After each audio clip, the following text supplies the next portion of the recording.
Hi అండి, welcome to Shanti cooking channel. నేను చేసే రెసిపీ స్వీట్ చేస్తున్నా, అంటే పాల సేమియా చేస్తున్నా అనమాట. ఈ పాల సేమియా అనేది మనకి చేయగానే కొంతమందికి గట్టి పడుతుంది అనమాట, ముద్ద ముద్దలా అయిపోతుంది. అలా కాకుండా ఎలా చేసుకోవాలో చూపిస్తా. ఇది మనకి తినాలనిపించినప్పుడు ఇలా ఒకసారి ట్రై చేసినామనుకో చాలా బాగుంటుంది, టేస్ట్ కూడా సూపర్గా ఉంటుంది. మనకి బయట తీసుకున్న దానికన్నా బాగుంటుంది. ఈ పాల సేమియా అనేది మనకి చల్లారిన తర్వాత కూడా చిక్కబడకుండా ఎలా చేసుకోవాలో చూపిస్తా. మీరు ట్రై చేసినట్టయితే లాస్ట్ వరకు చూసి ట్రై చేయండి, పర్ఫెక్ట్గా వస్తుంది, మంచిగా కుదురుతుంది అనమాట. మీకు కూడా కొత్త చేసే వాళ్ళు కానీ కొత్తగా పెళ్ళిళ్ళైన వాళ్ళు కానీ చాలా బాగా అనిపిస్తుంది. ట్రై చేయండి మీరు కూడా. ఎలా చేసుకోవాలో వీడియోలోకి వెళ్ళి చూద్దాం. ఒక స్పూన్ అయితే నెయ్యి వేసుకున్నా. మీకు నెయ్యి ఇష్టం ఉంటే ఇంకా కొంచెం ఎక్కువనే వేసుకోవచ్చు. జీడిపప్పు, బాదం పప్పు, పలుకులు అయితే కొన్ని వేసుకున్నా. వేసుకొని మంచిగా ఫ్రై చేసుకోవాలి, మంట చిన్ననే పెట్టుకోవాలి. లైట్గా ఫ్రై అవుతున్నప్పుడు కొబ్బరి అనేది ఇలా తురుముకొని వేసుకోవాలి. కొబ్బరి కూడా వేసుకుంటే చాలా మంచిది, హెల్త్కి కూడా మంచిది అనమాట. నార్మల్గా అయితే కొబ్బరి తిన్నారు కదా పిల్లలు, స్వీట్ చేసినప్పుడు దాంట్లో వేస్తే మంచిగా తినేస్తారు అనమాట. ఇదైతే జీడిపప్పు, బాదం పప్పు, అది కొబ్బరి బాగా ఫ్రై అయింది కదా. ఫ్రై అయిన తర్వాత ఒక గిన్నెలో తీసేసుకోవాలి. ఇవైతే ఫ్రై చేసుకొని ఒక గిన్నెలో పెట్టేసుకున్నాం కదా. మళ్ళీ అదే గిన్నెలో నెయ్యి ఉంది కదా, అదే నెయ్యితోనే నేను ఫ్రై చేస్తున్నా. నేనైతే 2 కప్పులు సేమియా తీసుకుంటున్నా. కప్పులతో తీసుకుంటే మనకి కొలత అనేది కరెక్ట్గా వస్తుంది అనమాట. ఇవి మీకు కావాలంటే నెయ్యి కూడా కొంచెం ఎక్కువ వేసుకొని ఫ్రై చేసుకోవచ్చు. నాకు అట్లా నెయ్యి ఎక్కువ ఉంటే పిల్లలు ఇష్టపడరు అనమాట, అందుకనే నెయ్యి తక్కువ వేసి, మనం ఇందాకైతే ఒక స్పూన్ వేసుకున్నాం కదా, అదే నెయ్యితోటి వేయించుకుంటున్నాను అనమాట. కలర్ బాగా చేంజ్ కావాలి. మనం ఇందాకైతే ఏ కప్పుతో తీసుకున్నామో అదే కప్పుతోటి వాటర్ పోసేసుకోవాలా. 2 కప్పులు తీసుకున్నాం కాబట్టి సేమియా 4 కప్పులు వాటర్ పోసుకోవాలి. మీకు ఇంకా పలచగా కావాలనుకుంటే 5 కప్పులన్నీ వేసుకోవచ్చు. నేను 1 కప్పు పాలు పోస్తున్నాను అనమాట, ఎక్కువ వేయట్లేదు పాలు కూడా.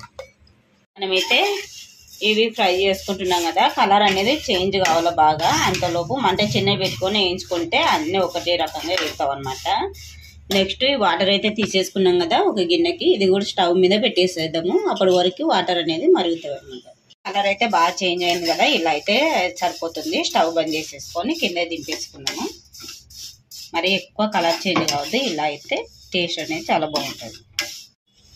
వాటర్ అయితే ఇలా మరుగుతున్నాయి కదా, మనం వేసుకున్న సేమియా అనేది దీంట్లో వేసేసుకోవాలి. మంట చిన్న వేసుకోవాలి, ఎందుకంటే పొంగిపోతుంది అనేది వేసేటప్పుడు.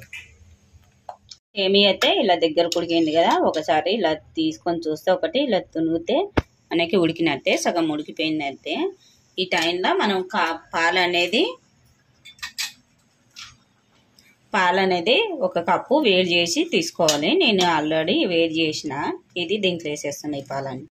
కావాలంటే మీరు పాలు ఇంకా 2 కప్పులు పాలు పోసుకొని 2 కప్పులు వాటర్ కూడా పోసుకోవచ్చు, మన ఇష్టం. పాలు ఎక్కువ కావాలనుకున్న వాళ్ళు. నేనైతే తక్కువ వేసినాను, మీరు చూసి వేసుకోండి. మొత్తం పాలతోటైనా చేసుకోవచ్చు. ఇది ఒక్కసారి ఇలా ఉడికిపట్టేదాకా ఉంచుకుంది. పాలు వేసిన తర్వాత ఇలా ఉడికిపడుతుంది కదా, ఈ టైంలో షుగర్ అనేది నేను 1/2 కప్ కన్నా కొంచెం ఎక్కువ తీసుకున్నాను. 3/4 వంతు అంటారు. మళ్ళీ షుగర్ ఎక్కువైందంటే తినలేము కదా, తక్కువైనా పర్వాలేదు, తర్వాత చూసి వేసుకోవచ్చు. ఎక్కువ తినే వాళ్ళైతే 2 కప్పులైనా వేసుకోండి షుగరు, తక్కువ తినే వాళ్ళైతే ఇలా వేసుకుంటే సరిపోతుంది. వేసుకున్న షుగర్ అనేది కరిగేదాకా ఉంచుకుంటే సరిపోతుంది. స్వీట్ అనేది ఇలా షుగర్ వేసిన తర్వాత ఇంకా కొంచెం పల్చగా అవుతుంది మనకు షుగర్ అనేది వేసుకున్న తర్వాత అది షుగర్ కరిగేదాకా ఉంచితే సరిపోతుంది. మరి ఎక్కువ సేట్లు ఉంచుకోవాల్సిన అవసరం లేదు.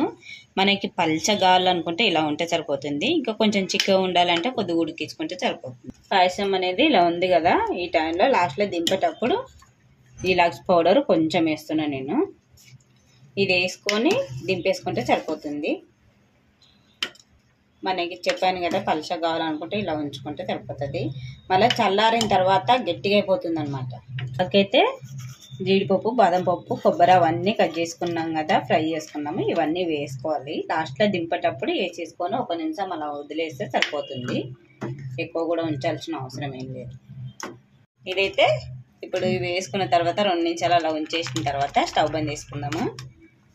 ఇలా వేసుకొని తీసేసుకోవాలా, లేదంటే దాంట్లోనే కూడా ఉంచుకోవచ్చు. వీడియో అయితే చూసారు కదా, వీడియో చూసినట్టయితే లైక్ చేయండి, షేర్ చేయండి, సబ్స్క్రైబ్ చేయండి. ఎలా వచ్చిందో మీరు ట్రై చేసి కామెంట్లో తెలియచేయండి.